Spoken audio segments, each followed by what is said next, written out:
Magandang gabi po sa inyong lahat. Tayo magbabalik ulit dito sa ating YouTube channel guys. Ayan. Para mapag-usapan ulit ng coins kung magkano na ang kanyang presyo sa ating mga online selling. Isa naman tayong collector guys. Ayan. Magandang gabi po sa inyong lahat.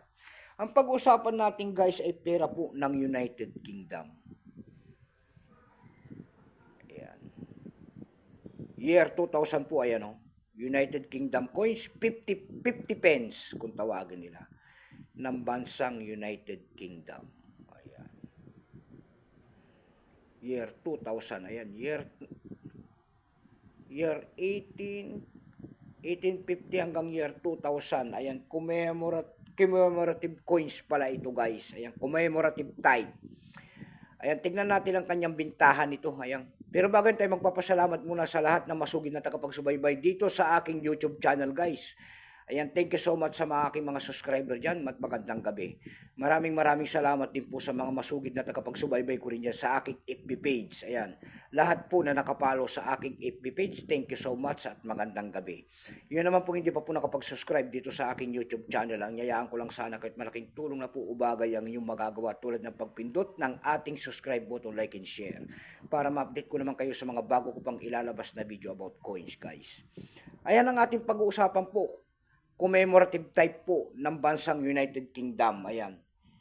1850 hanggang 2000. Ayan. Yan po ay 50 pence ng United Kingdom.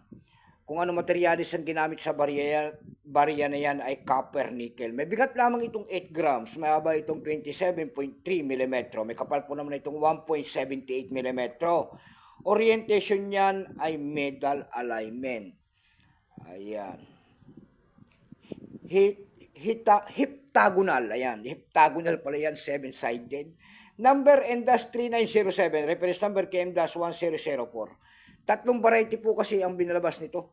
May proof po ito at saka BU sheet kung tawagin nila. Itong atin ito ay year 2000, 95%. Ayan. Kung ilang piraso po ang ginawa sa barya na yan ng United Kingdom. Ito po ay 11,263,000 piraso po.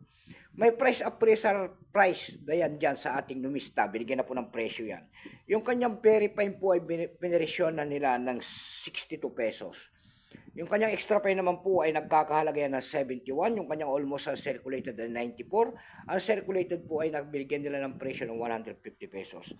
Dako tayo sa EB.com. Ayan. Sa EB.com guys, meron tayo nakita nagbebenta nito ng $3.95. Nasunda po yan ng $2.23.